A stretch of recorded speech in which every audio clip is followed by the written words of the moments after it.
Bem-vindos, amigos, a mais esse encontro do nosso estudo da série psicológica Joana de Ângeles.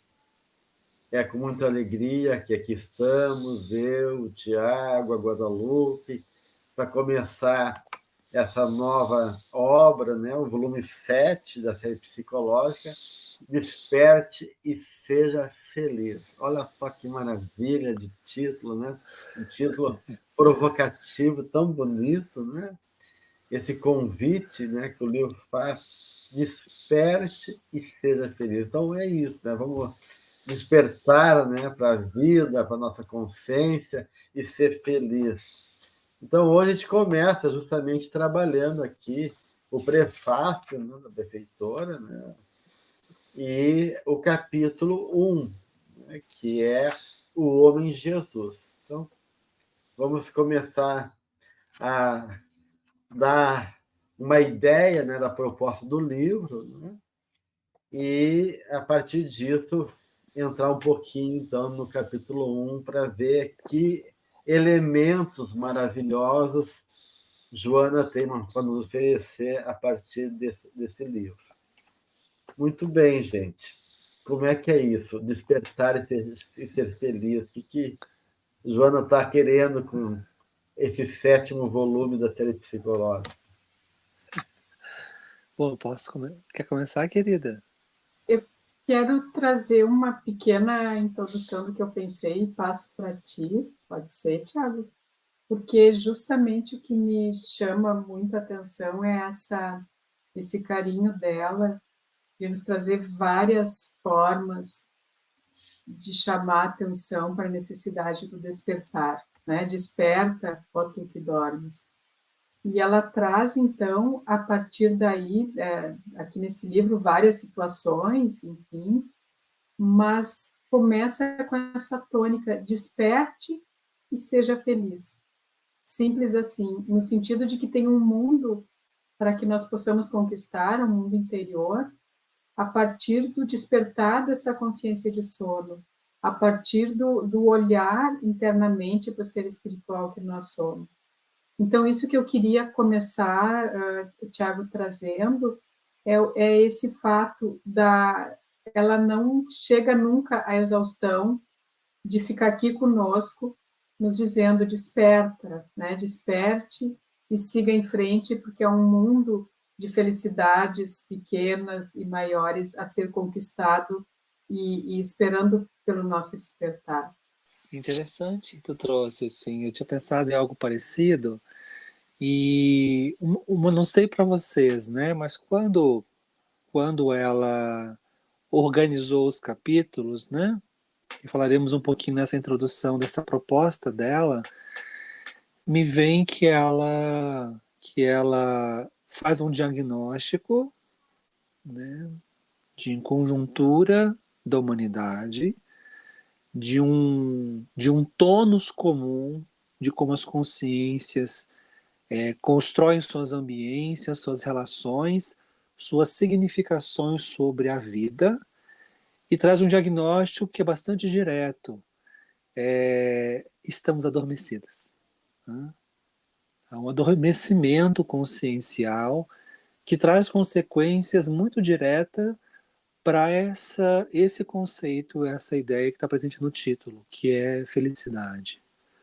Aonde que nós, humanos, temos nessa trajetória multimilenar inscrito ou depositado a nossa expectativa de felicidade, e como nós temos naufragado, e apesar dos ciclos culturais, do aperfeiçoamento da tecnologia, das possibilidades na cultura, de alguma forma continuamos, ainda que de forma mais sofisticada, depositando em certos tipos de gozos e prazeres no mundo, que estão muito vinculados na materialidade, e aqui não vamos cair numa dicotomia muito rasa e superficial, quer dizer, que é uma dicotomia que lá no início da jornada cristã colocou uma dimensão pecaminosa, problemática na experiência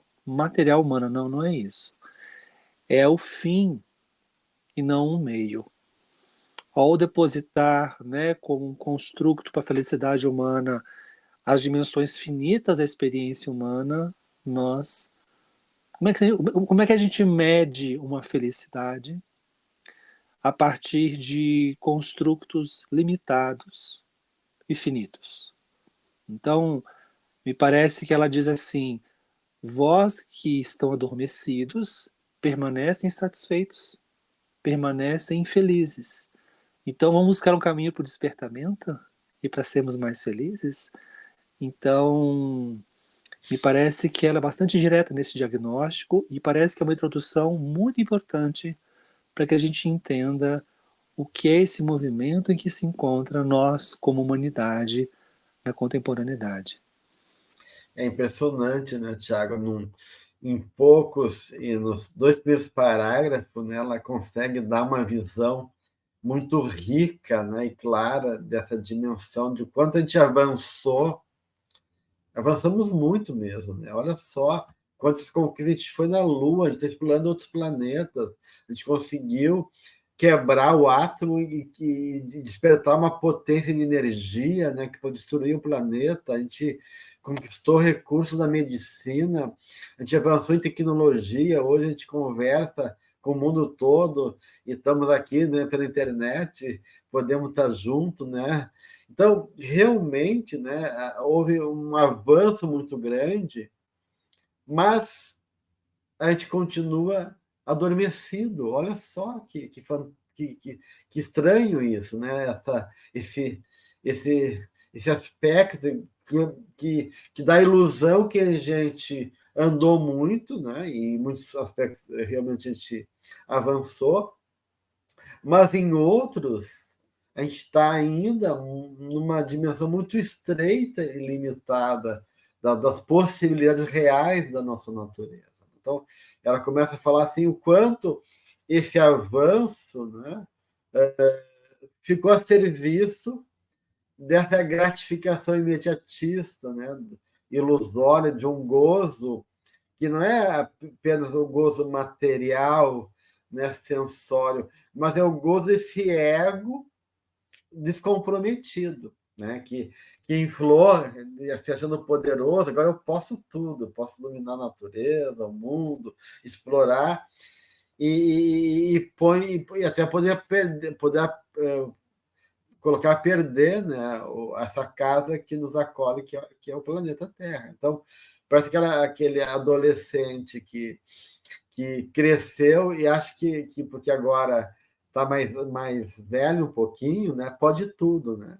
E não pensa, daí sai com carro a 1.000 por hora, quer, quer enfrentar a autoridade dos pais, achando que os pais não têm sabedoria, tem aquela atitude arrogante. Então, a gente está numa certa adolescência espiritual, né? E muito voltado para a nossa própria afirmação de mim mesmo e de um projeto de vida, como a benfeitora coloca aqui, focado no mundo externo, né? Focado numa vida literalizada, né? Fora de nós, esquecendo esse cultivo da alma, né? Esse movimento que envolve o compromisso com a nossa harmonia interior, como ela coloca aqui, né, no início do prefácio. Então, realmente, né? Então, ela fala que nós estamos distraídos ainda, né? Outro termo que ela usa desse tipo assim de sonolência, de inconsciência, ela usa o termo distraído, né? Como é que vocês veem isso? Acho que nós somos distraídos? O que nos distrai, né? Que nos faz ficar enredados nesse jogo aí, e não desperte verdadeiramente para a felicidade. Eu vejo que, né, é um mundo colorido, vamos resumir assim, né? E a verdade é que a gente se distrai com muitas coisas, né? Nós acabamos nos distraindo, claro, nessa questão de se impulsionar para a vida e de conquistas, como o Tiago falou, conquistas que têm um cunho material também, que são importantes, não se está falando que elas não têm o seu lugar, já que nós somos seres encarnados aqui na Terra, mas a partir dessa desculpa nós vamos nos distraindo praticamente com tudo, né? Então até mesmo os momentos de lazer, que deveriam ser momentos onde nós conseguíssemos conectar com o nosso eu maior, acabam sendo momentos onde nós exaurimos energias em questões fugazes, desnecessárias muitas vezes, e muitos de nós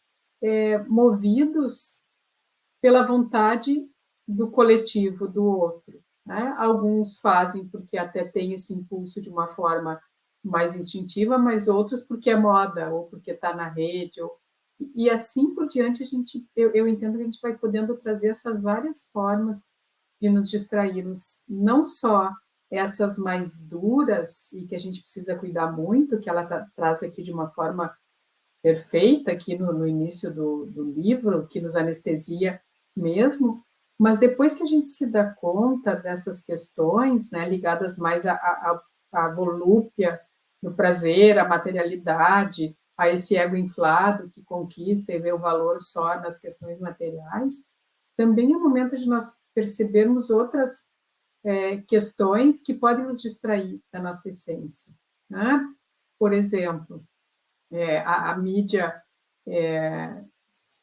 a mídia hoje é muito forte, não é ruim em si, assim como a gente usa, né? E se vê muitas vezes, eu tenho visto quase que competições de questões ligadas, seja a espiritualidade como um todo, né? Onde nós só deveríamos estar, bom, nos utilizando de uma ferramenta que nós criamos, tem seu valor, mas para compor, não para competir. Então, a gente se distrai até mesmo para contar que a gente não deve se distrair, né? Então, existem armadilhas que o nosso ego vai trazendo para isso.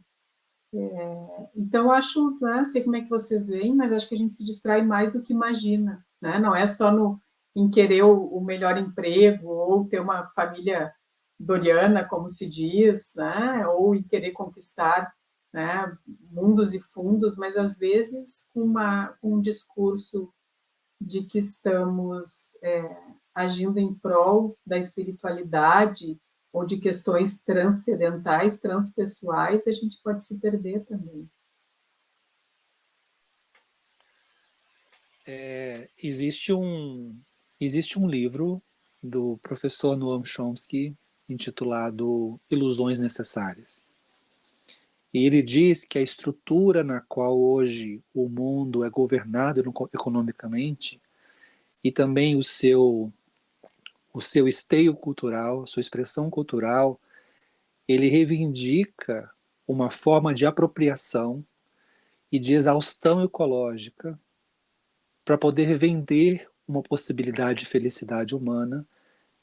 E como pontua muito bem aqui a querida mentora Joana, de, de, de levar a um estado de gozo material a um extremo. É um projeto que em si hoje já é visto como inviável e que pode impossibilitar recuperações ecológicas, mas ao mesmo tempo em que é colocado a primazia de um projeto de felicidade calcado nesses princípios, o professor diz assim: são as ilusões necessárias vendidas para que subsista essa compreensão do que é a felicidade. E o custo disso é muito alto.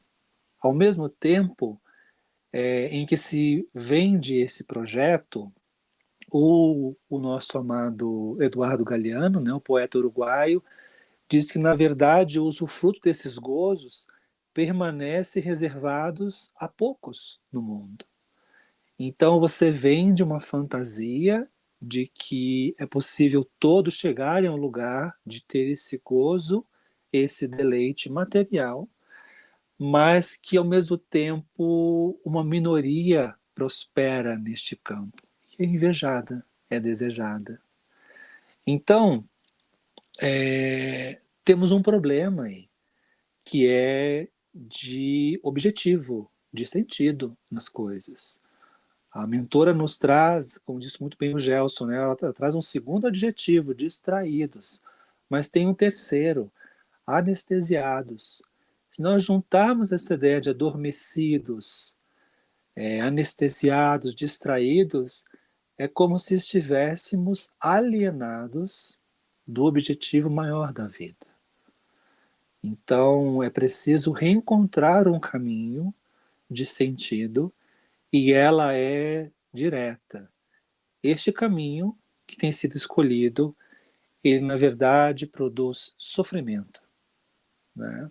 Porque manter-se num campo anestesiado, ou como há muito tempo, numa conhecida palestra de Valdo Franco, a rotina dos homens vazios, homens e mulheres vazios, e que distraídos, adormecidos, vão vivendo os seus dias, as suas rotinas, as suas vidas, e o texto agora passa a adentrar nas consequências de quando fenômenos da vida, fenômenos sociais, alcançam essas individualidades e testam se de fato esses ideários eles sustentam de fato a vida e se de fato eles sustentam uma possibilidade de sermos felizes. E ela começa a dizer, né? Pobre, pobre capacidade de consideração e respeito pela vida. Olha como ela é categórica. Nós estamos, na verdade, iludidos, incapazes de compreender a vida em mais profundidade e em desrespeito aos objetivos mais significativos e importantes para o espírito, que é esse ente em trânsito, em processo de amadurecimento que passa pelo corpo. Nós não somos o corpo. O corpo é o nosso veículo, né, temporário.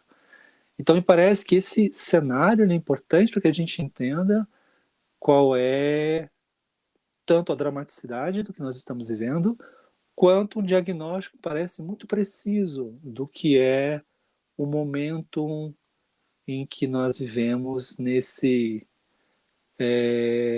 uma conjuntura muito dramática que alcança esse lugar em que nós, nesse chamado antropoceno, né, condições em que o homem chega e como ele alcança as transformações do nosso planeta, como repercute o efeito da humanidade, do humano no planeta, nós esquecemos que nós e a Terra, nós e a natureza, nós somos um. Isso até é uma dicotomia interessante, né, de como isso foi rompido, quando na verdade nós fazemos parte de um todo. Mas voltando ao texto, né, eu não sei se estou falando bastante, né, mas a ideia então de uma consideração em torno de uma ressignificação sobre quais são os nossos objetivos. E me parece que nos capítulos ela vai trazer elementos importantíssimos em relação a como encontrar um caminho de despertamento da alma.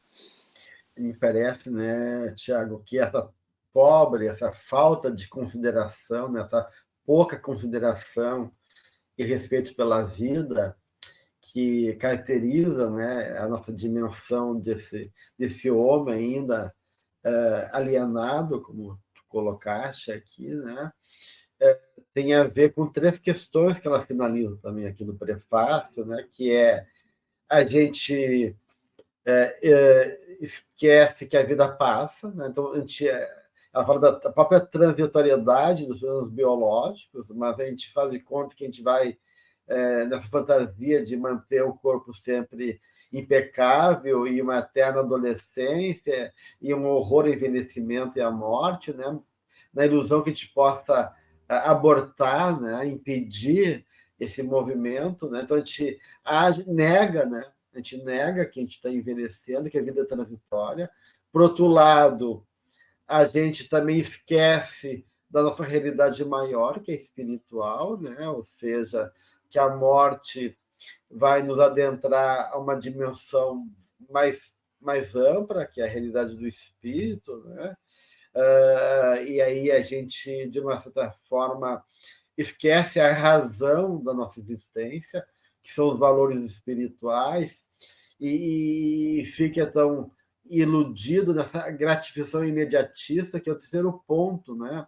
A gente não lança luz em olhar para um projeto mais alargado de uma existência que se constrói ao longo da nossa caminhada evolutiva e fica no plano do imediato, que é bem uma atitude infantil. Então, o que a Joana está colocando aqui são todas atitudes muito infantis ainda do ponto de vista espiritual e psicológico, né? A gente não... Então, essa proposta de um despertar é o despertar para uma dimensão desse homem lúcido, já adulto e já responsável, que daí vai poder se comprometer com a vida, reconhecendo, né, que ele não só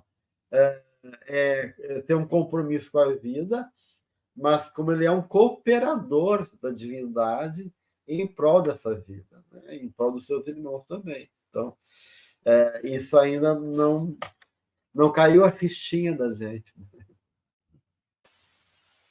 Vai reforçando essa questão que multiplicam-se as glórias da inteligência, mas também os conflitos do sentimento, trazendo esse vazio existencial como um todo.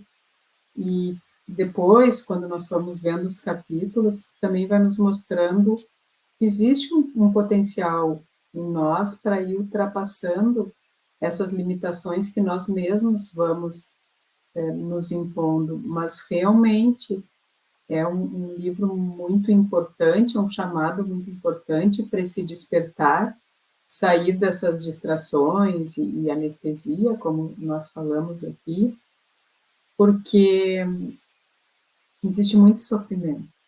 Tá? Então, se tem essa inteligência, mas se tem esses conflitos múltiplos e muitas vezes escamoteados por nós, de uma alma que está em sofrimento, porque tem ali a consciência inscrita em si mesma, essa consciência maior, de que alguma coisa está errada, pode não saber conscientemente, mas existe esse espírito imortal, existe esse ser que, de uma forma ou de outra, né, que é a nossa essência e que nos conduz, que nos traz, a partir da nossa vivência egóica, né, a sensação de que é preciso mudar, que tudo que nós conquistamos não está preenchendo o nosso vazio, que toda essa inteligência que fez maravilhas não está sabendo lidar com os sentimentos, está cada vez mais, e isso não é uma crítica, esse desenvolvimento da inteligência, que claro que é muito bom, mas quando nós deixamos esse outro lado descoberto, é como se nós estivéssemos cada vez mais tomando a água do mar, tentando matar essa sede, e que ela fala um pouco acima dessa frase que eu trouxe, não fala assim, né? Mas que é uma sede de amor, em última instância. Então, ela vai trazendo um pouco mais acima. A lapidar lição do amor, largamente repetida e pouco experimentada, bastaria para alterar a paisagem moral dos seres, facultando-lhes felicidade. Então, está aí a resposta, né? Que esse amor seja experimentado. Só que aí vem a Joana nos auxiliar, a mentora. Nós nos perdemos de nós mesmos. Como é que tu experimenta esse amor? Como é que tu sente esse amor que já é e já está? Né? Então, realmente, ela vai trazendo de uma forma muito bonita essas questões de desafio, como ela chama, para nos trazer esse despertar.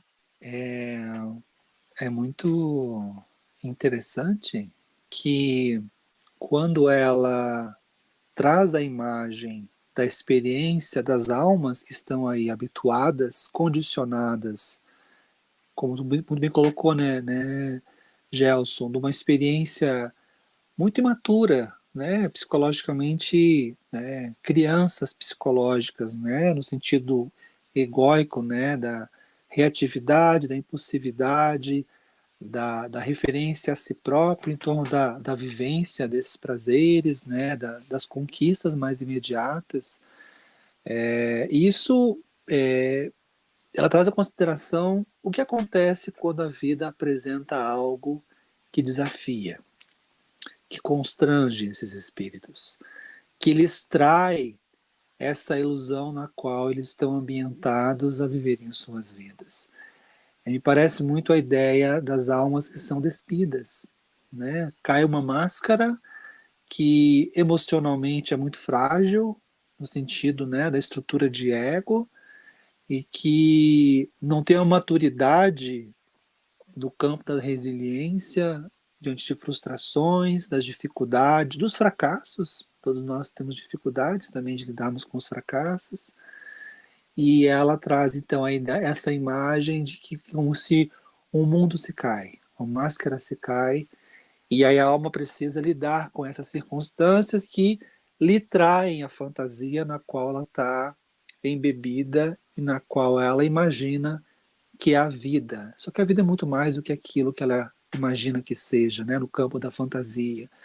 Então, as dificuldades, as asperezas, os espinhos, elas confrontam e a mentora nos diz: a resposta para essas almas frágeis e vulneráveis é infantil. Ou ela vai se amargurar no sentido do constrangimento, ou ela vai reagir com a revolta de não aceitar esse lugar. E ela vai descrever um conjunto de movimentos dessas almas que são caminhos escapistas para não ter que lidar com as intercorrências que fazem parte da vida. Não é a primeira obra que a Joana comenta.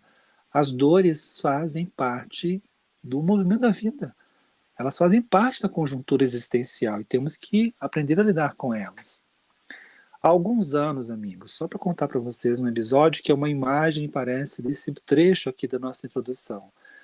Eu ouvi uma história que foi me narrada assim: um casal muito bonito, aqui na cidade onde moro.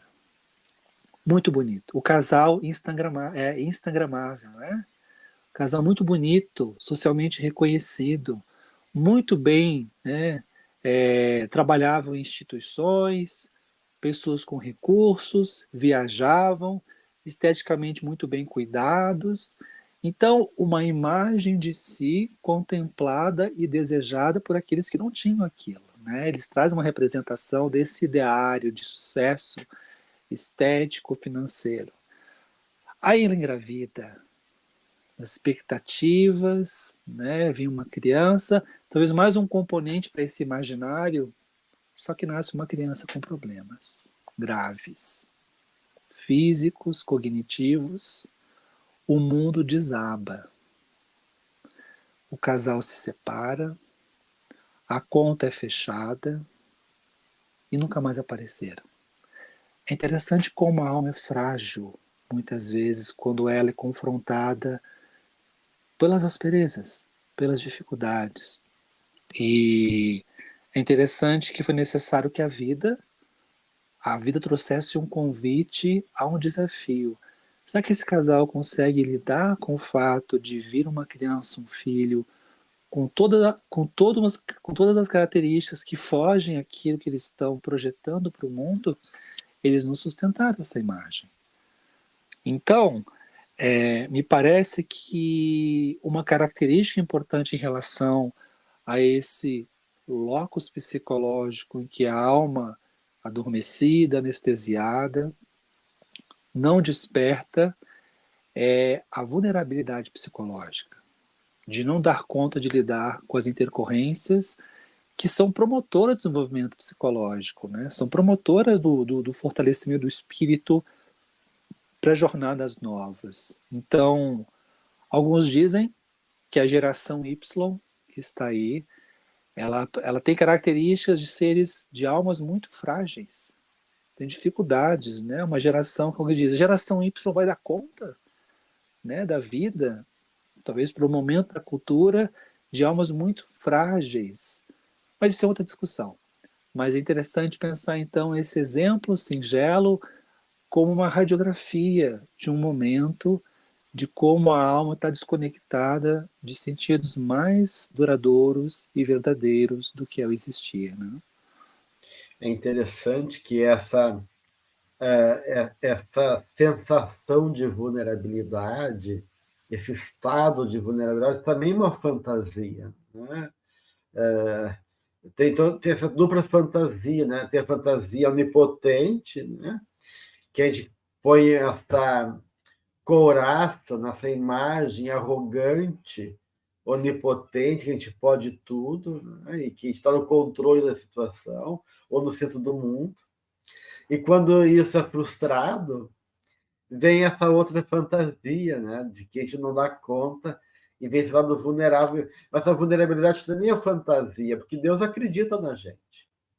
A Joana, a todo mundo fala que a gente tem um potencial adormecido à espera de ser reconhecido, desenvolvido. Então, há um universo lindo e tem muitos recursos, capacidade que habita dentro de nós. Mas isso exige o quê? Compromisso, responsabilidade. Então, de uma certa maneira, né, eu vejo assim, aquelas situações bem, quando a gente fala dessa noção de infância psicológica, espiritual, daquele bebê aquela criança pequena que quer brincar, quer abrir o brinquedo com uma chavezinha, está ali a chavezinha, o buraquinho, ele não pode, ele fica bravo com o pai e com a mãe, porque ele não consegue e começa a gritar como se o pai e a mãe tivesse que acorrer ele, tendo capacidade de explorar aquele universo e aprender a abrir ali, né, o mecanismo do brinquedo, né? Ou aquela criança que com medo, né, que fica apegado ao pai e à mãe e não quer se aventurar, né, mesmo que a vida faça esse convite, né, provocando ele a explorar as possibilidades em sua volta. Então, tem várias características, né, ou aquela criança onipotente que quer exigir a sobremesa sem comer o alimento antes, né? Exige só o prazer da gratificação de sobremesa sem o alimento nutritivo. Então, tem várias facetas da nossa natureza que reproduz ainda esse nível de funcionamento infantil nosso, né? Só que, né, a visão de Deus é muito mais profunda e é muito além da nossa capacidade, dessa consciência ainda é muito limitada da nossa parte e que fica mascarada, né? Fica comprometida com um jogo, né? Como diz aqui a Joana, né? de negatividade, né? De querer, de uma certa maneira, escapar desse confronto, porque, no fundo, há esse vazio existencial, né? Por uma falta de significado, mas que é negado por nós a partir dessa necessidade de se gratificar compensatoriamente com esses ruídos, como diz a Joana aqui, né? E campeonatos de gozos, né? que move a sociedade. Então, realmente, esse despertar, que é uma grande bênção, na verdade, né? É um grande momento de libertação, é visto por nós como um castigo, como uma dor, né? Como uma imposição de um Deus que não nos ama, e ao contrário, né? A gente não quer realmente progredir, porque se exige justamente se despertar também, não só do amor, como ela coloca aqui, mas dos valores do Espírito Eterno, né? E a partir disso, o exercício e o compromisso de realmente fazer valer esses valores. Espiritismo chegando, como esse livro tem um pouco menos de 20 anos, e sempre atual, né? Mas ela também referindo justamente ao espiritismo que chega como resposta à terra aflita, do céu à terra aflita. E aí eu destaco isso para lembrar que nós temos as diretrizes, as informações, não só do ponto de vista de um acolhimento mais intuitivo, mas também do ponto de vista racional, o qual a nossa inteligência, já que desenvolvida, pode usufruir. Então, não nos faltam recursos para que a gente consiga ferramentas para se colocar nesse lugar que a mentora nos chama, nos convida, né? Então, tem essa parte mais intuitiva, mais ligada a desenvolver os sentimentos, que nem toda leitura do mundo vai ser o suficiente se nós não formos nos experienciar, se nós não formos realmente fazer esse olhar interno, honesto, comprometido, mas tem também, né, toda essa parte realmente da literatura, né, e, por assim dizer, não só o espiritismo, desculpa, não só o evangelho, enfim, mas todo o Pentateuco, os livros que vieram depois, e não só dentro do espiritismo, da espiritualidade como um todo, porque a nossa religião é o amor, né? O espiritismo, de alguma forma, professa isso também. Então, tem muita ferramenta para nos auxiliar. E, mais uma vez, daí eu volto ao título, né? Que a gente desperte e seja feliz. E eu sempre me lembro da frase que a gente tanto já leu e ouviu: desperta, ó tu que dormes. Que a gente saia realmente dessa consciência de sono, dessa anestesia, que a gente cuide as distrações, mas está tudo ali, né? Para que a gente, então, comece essa caminhada. Não sei se vocês perceberam, mas esse livro segue uma estrutura parecida com o primeiro, Jesus e Atualidade. Capítulos curtos, temáticas, né, muito bem agrupadas, e interessante porque não só a estrutura. Joana agora vai fazer questão de, ao trazer as 30 questões de desafio, ela traz me parece que ela traz um elemento-chave, que me parece que o título do livro não é Deus vai te despertar e te fará feliz. Né? É desperte. Há uma indicação de uma responsabilidade que é nossa. Né? Então, uma ideia de um protagonismo, de uma responsabilidade que é dirigida à nossa intimidade, dizendo: a tua divindade interior, a tua cota, né, como centelha divina destinada, né, à plenitude, tem que ser desenvolvida, tem que ser despertada, tem que ser desenvolvida, tem que ser florescida, e você vai ser o responsável em encontrar a tua felicidade. Claro que isso envolve uma dialética da vida, né, da relação com o outro, mas há uma noção de um protagonismo importantíssimo aqui que diz respeito a nós. E esse é um ponto filosófico que eu acredito ser central na doutrina espírita, né, a nossa responsabilidade, porque em nós está inscrita essa lei e cabe a nós descobrirmos isso. E ela inicia com o primeiro capítulo, quem, né? A atualidade do nosso amigo, né? Jesus. Então ela faz questão de iniciar o primeiro capítulo referenciando na majestade dessa alma. Então, não, acho que não é à toa, mas eu acho que ela já busca, parece que ela está reconectando com elementos de estrutura textual, mas reverenciando essa atualidade de Jesus para a nossa contemporaneidade. O que vocês acham? Com certeza, Tiago. Acho que realmente, né, a escrita de Joana tem uma certa circularidade, né? Ela não assim, ela escreveu sobre tal coisa e deu. Não, ela retoma o tema, mesmo que seja um tema específico, como o último, Psicologia da Gratidão. Na gratidão, ela retoma todos os temas da série psicológica e vai dando um encadeamento, onde a gratidão é o elemento de diálogo para esses temas todos, em nome da individuação. Então, nessa circularidade, ela repassa conceitos, temas, acrescenta uma nota, aprofunda um ponto, traz uma outra perspectiva, né? Num processo de aprofundamento e de ampliação do que ela tem para nos oferecer enquanto essa série psicológica. Então, aqui, de novo, né, se lá no Jesus e Atualidade ela tem Jesus como o elemento central, né, para todas as questões que surgem, né? Agora é o homem que está despertando, né? e está sendo desafiado com esses 30 capítulos que eu chamo de questões e desafios, justamente, né? E ela começa com Jesus, que é o centro, né?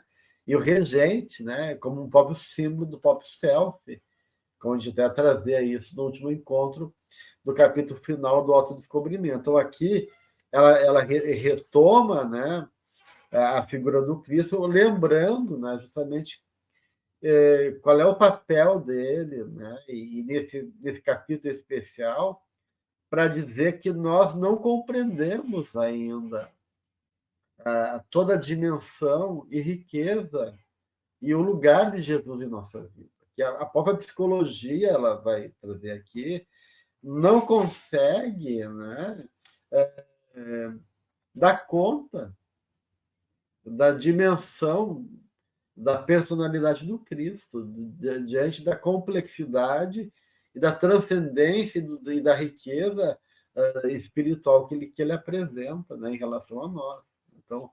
Então ela vai começar realmente, né, trazer, mas ao mesmo tempo, a gente não consegue ter uma noção do que quem é Jesus, a gente não tem como ter, mas ao mesmo tempo ele é essa figura que se fez pequeno para ser a porta, né? O caminho, o pão da vida, né? O bom pastor. Vamos buscar, já que a gente não vai compreender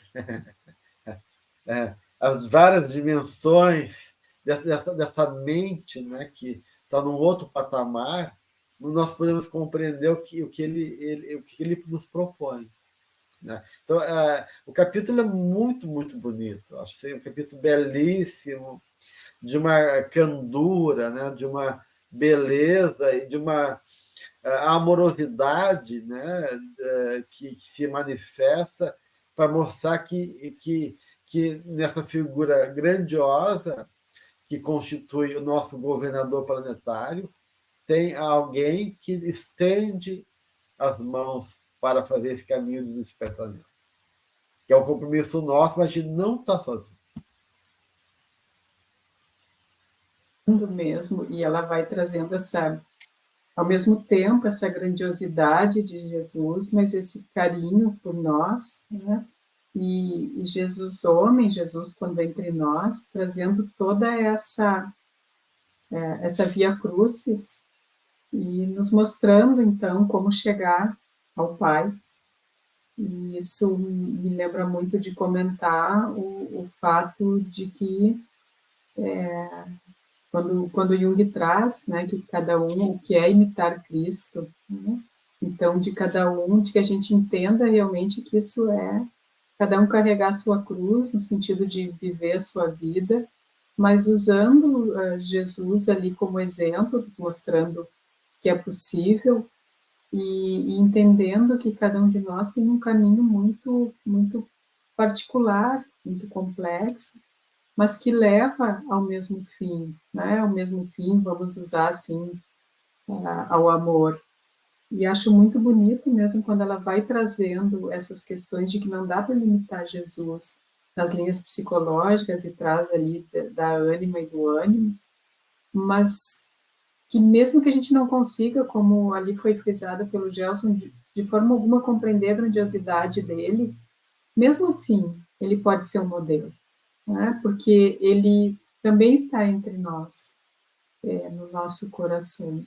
Então, ele é um modelo e guia para toda a humanidade. Mesmo quem o nega, e isso eu acho interessante, porque mesmo quem de alguma forma nega Jesus, acaba vivendo a sua vida dentro daquilo que ele vem ensinar, mas isso também, né, Tiago, daí já é motivo para um outro momento, mas tamanha presença de Jesus homem, Jesus Cristo em nós. Então, acho realmente um capítulo tocante, delicado e forte ao mesmo tempo, porque aqui a mentora traz esse nosso amigo de alma, de alguma forma, mas essa grandiosidade e, ao mesmo tempo, a lição e a resposta para os nossos maiores desafios na vida, né?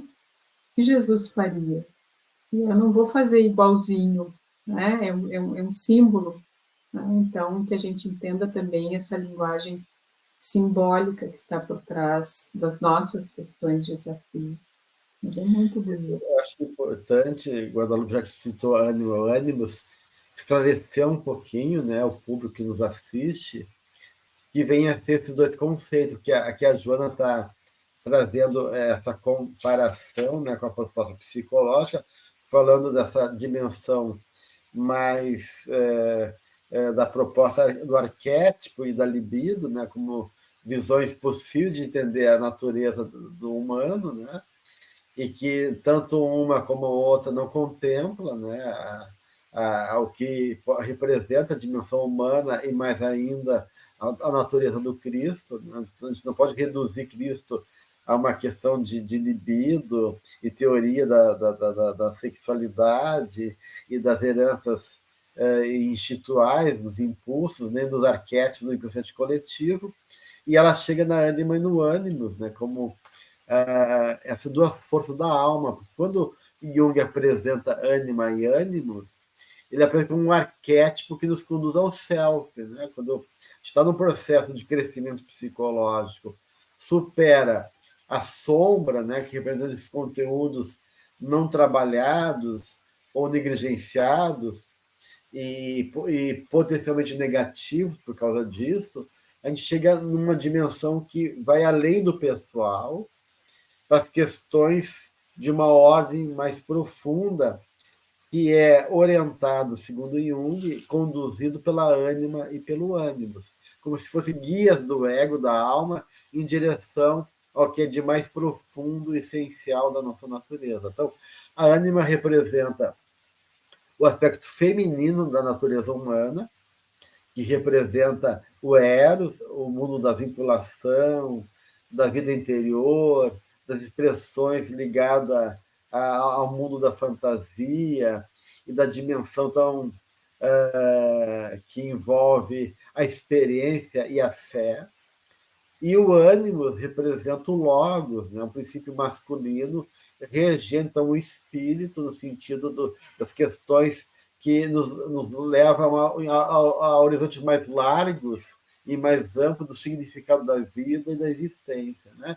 Então são as forças da alma, a força masculina, a força masculina que todo espírito carrega dentro de si. Então, Joana está trazendo a figura do Cristo como uma síntese perfeita e desenvolvida dessas duas forças que regem, na verdade, todo o universo. Né? Que, de uma certa maneira, essas polaridades, né, positivas e negativas, ativas e passivas, são presentes em toda a natureza, no movimento dos astros, na química dos elementos e assim por diante. Então, aí ela está nesses dois conceitos nos apresentando uma dimensão muito profunda do que pode significar o Cristo na nossa vida. Né? E aí ela fala como a síntese dessas duas polaridades numa harmonia emocional e perfeita de equilíbrio, né, entre os vários aspectos da nossa vida, fisiológico, racional, intuitivo, como ela traz também no final do autodescobrimento. Então, Jesus como realmente a dimensão plena da realização do que pode chegar o humano. Né?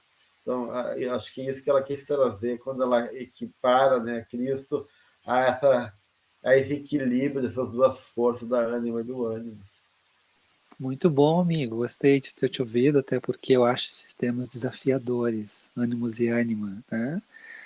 E é interessante que eu acho que Joana faz um comentário importante nesse capítulo em torno de como que as ciências diversas do mundo, as filosofias, tentam se aproximar dessa figura histórica, né, desse espírito, e tentam dar contornos, muitas vezes, que na verdade são imagens às vezes muito imprecisas para chegarmos de fato o que é a intimidade desse espírito. Né? Então, Não, é difícil uma aproximação de uma dimensão mais concreta, de fato, de quem seja.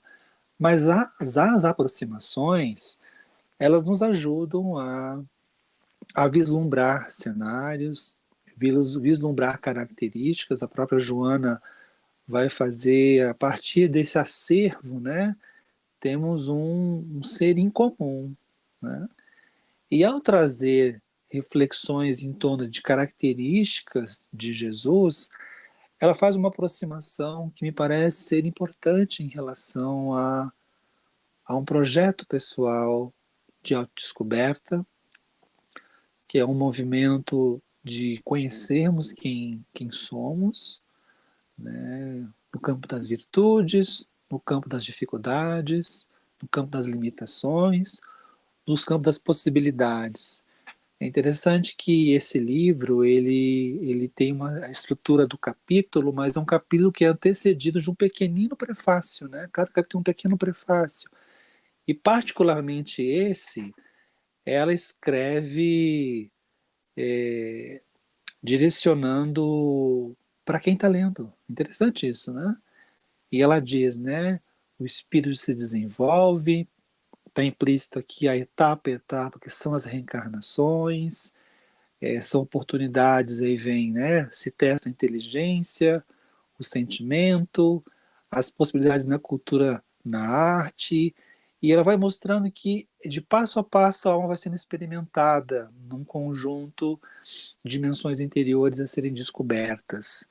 Fala sobre os desafios, as dificuldades, ela é categórica dizendo que toda aquisição da alma é resultado de afanoso trabalho, então mostra que é necessário um amadurecimento diante do esforço, do prosseguimento, de não desistir, a meta como uma plenitude de patamares superiores para o espírito. E é interessante que ela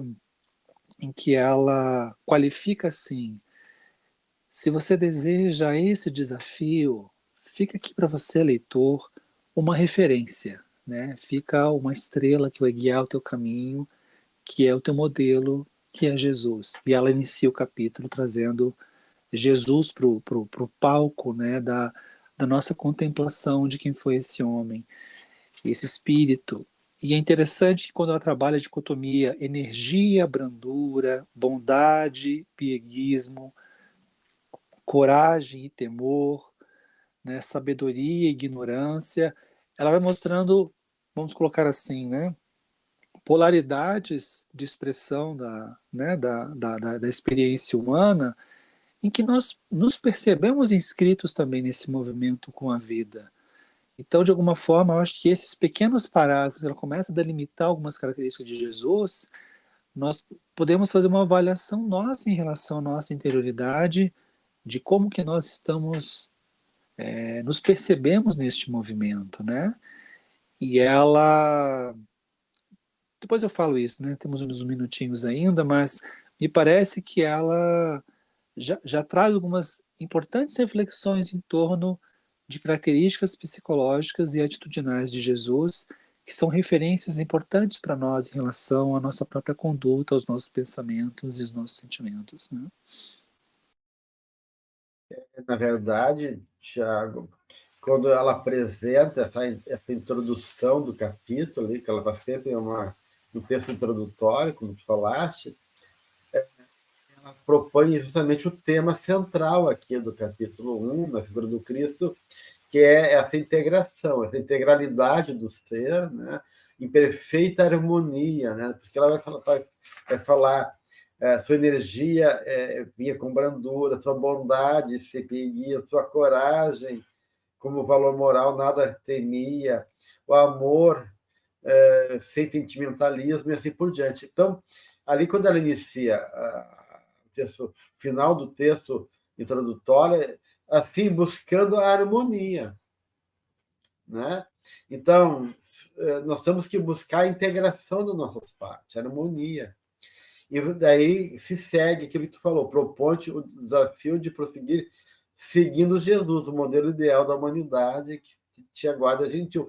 Daí ela mostra para nós, no capítulo 1, por que a busca da harmonia tem Jesus como guia, porque ele realmente sintetiza, né, essa harmonia, né, a integração, porque a Joana está falando dos passos da individuação, né, que é justamente esse diálogo e integração das nossas partes dissociadas na busca depois da plenitude. Né? Tanto é que o capítulo 1 começa com Jesus como a condição máxima desse estágio de harmonia e de plenitude, e depois parte para o conflito, para o litígio, que é o homem ainda dividido, dissociado. Então, no capítulo 1 ele apresenta, né, a proposta de que a gente tem que seguir, depois ela volta para a gente, olha, isso é Jesus. Né? Agora você é o homem dividido, o homem em conflito, em litígio. Então, no segundo capítulo, que a gente não vai ver hoje, né? Mas no próximo encontro, justamente, ela vai retomar, então, da nossa condição, que é o homem dividido. Então, aqui está falando da harmonia e da figura do Cristo como esse símbolo, né? Da harmonia e da integração na personalidade. Vejo que ela vai trazendo, reforçando, depois disso, traz o Sermão da Montanha e a situação no Gólgota, mas ela vai justamente reforçando essa questão de que faltam parâmetros para que a gente consiga penetrar nessa totalidade do que é Jesus, né, de entender tudo o que ele vivenciou. E mesmo assim, o quanto é rico, né, e eu complemento, está trazendo o quanto é rica essa mensagem, e que se passaram mais de 2.000 anos, né, 2.000 anos, enfim, e a gente ainda muitas vezes entende ela no raso. Então, o quanto é necessária, e simbolicamente a gente ainda tem muito a aprender com tudo que Jesus nos passou quando esteve aqui. Então, realmente, é que bom que começa com ele mostrando que, bom, né, é possível ter, desculpem, é possível ter um modelo, né, mesmo que não seja possível ser Jesus, é possível ter um modelo, realmente um modelo que nos guie, né, para que a gente não acabe se guiando, muitas vezes, por pessoas de carne e osso como nós, e que bom que a gente as use como exemplo, quando são exemplos legais, mas a gente às vezes deixa de entender que elas também estão numa caminhada, né, semelhante à nossa. E aí ou a gente se desilude, ou nós acabamos seguindo diretrizes que não são tão interessantes, porque a verdade está em nós, no autoconhecimento, e não por acaso tem esse nome, mas Jesus é um modelo substancial para que a gente tenha ali uma diretriz. É interessante ao final, assim, eu estava aqui lendo e tentando, né, relendo e tentando encontrar, e eu acho que tem algo que fez muito sentido para mim. Quando ela está encerrando o texto e que ela diz que, para além de entender, definir e estudá-lo, ela traz uma dimensão de deixar-nos penetrar pela sua realidade. E aqui me vem que parece que é uma dimensão que ela é experiencial. Né? Tem algo que parece que transcende uma racionalidade apenas de entendimento de quem seja. E ao trazer as palavras dele, né, em máximas importantes, dele ser o pão da vida, e eu associo isso aqui a ideia de que o lugar do pão da vida como um amor, um alimento da alma em seu sentido mais profundo, como encontrar esse despertar do amor em nós e como é que isso se expressa em nós e para a vida, a dimensão de porta, como permitir-se atravessar, encontrar portas e permitir descobrir dimensões novas sobre nós mesmos, a dimensão de que sermos caminho, no sentido de que caminho prosseguir, para que a gente possa, inspirados por ele, entender, sentir a vida e experienciar caminhos de realização, e a ideia de ser ele, esse grande pastor, não há como não tirar uma ideia aqui, amigos, da ideia de que a nossa alma, o nosso self, ele é uma representação de Jesus, no sentido, né, de almas, de uma alma que se realizou, de uma alma, né, em um estado de plenitude, e de que, de alguma forma, penetrar a realidade do Cristo não seria, de alguma forma, uma imagem de penetrarmos a nossa própria realidade de alma, entende? De descobrir em profundidade quem somos. Então, me parece que há uma dimensão de uma experiência mais profunda, que transcende apenas uma análise das bibliotecas e bibliotecas tentando descrever quem ele é, quando João está nos dizendo, para além dos textos, veja o lugar do que é sentir a vida, experienciar a vida inspirados em quem foi este homem. Talvez seja uma mensagem importante para quem está hoje conosco, iniciando a jornada desse nosso livro, né? É sentir o nosso Cristo interior, inspirados no nosso amado Jesus, e deixar que a gente entre em contato e sinta essa realidade, né? Com certeza, Tiago, acho bem bonito esse final, né? Que essa compreensão, né? Que não é definida de maneira racional e não limita pelo estudo, se dá justamente pela experiência, né? Como ela coloca aqui, quando a gente deixa ser tocado pelo Cristo. Então, a proposta de Joana é vivencial, né?